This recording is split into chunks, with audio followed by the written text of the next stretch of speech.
Hi everyone, it's Katie and Happy New Year. I'm back with another card, this time a Sympathy card, and I am working with Paper Tray Inks Year of Flowers Carnation set. And just like with all my videos, I do link up to the products in the bottom of this video and on my blog post. This is the Year of Flowers, the Carnation from January. It's a good Sympathy set because you can keep it very simple with this big flower. There's so many things that you can do with it. I love coloring it and embossing it, which is what I'm going to be doing today. And I'm just going to get my embossing buddy. This is from Stampin' Up. It's very old school. It's one of the first things I got when I was embossing, and it works great. It still has the powder in it like it needs to.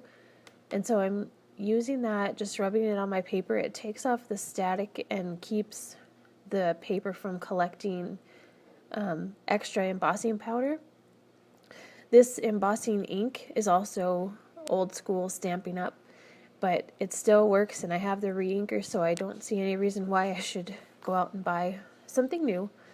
But I've just inked it up, and I'm going to just kind of hang it off of the side of this cardstock, and you can kind of see when I lift it up a little bit of shimmer from the ink. And then I decided that I wanted to use the smaller flower as well and ink it up and put it in the top right-hand corner of this card. And then I'll get my embossing powder out.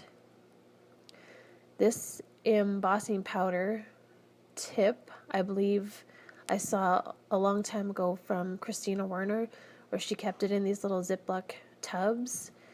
And it's handy. It does take up a little bit more room, but it is very handy to keep them in these tubs because I don't have to worry about getting embossing powder everywhere.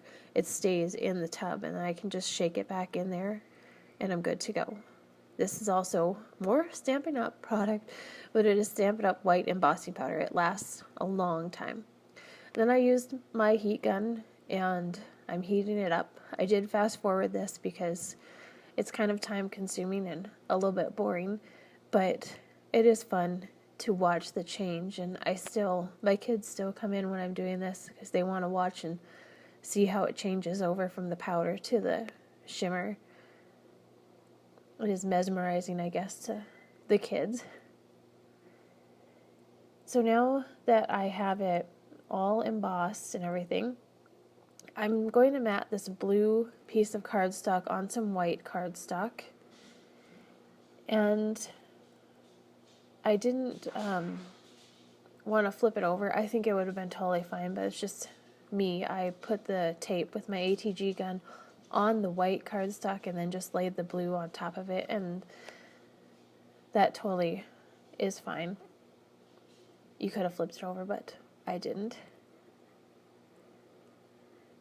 And after I lined it up, got it on there, I'm going to use a strip of vellum, and this is Paper Tray Ink vellum cardstock, so it's a little bit thicker, but I'm using the Sentiment Sending Heartfelt Sympathy, and I'm going to stamp it on with StazOn. I just like the crisp image that the StazOn provides when you are stamping onto vellum. I'm going to be honest, the Memento doesn't always give you a good crisp image with the text stamps like the StazOn does. And I've had this particular pad for many years, but I did just re-ink it recently, and it works just great. So I've lined it up, stamped it somewhat in the middle, and I decided that with the vellum, I kind of wanted to give it a little bit of a definition on the edge, so I'm going to use my scoring board,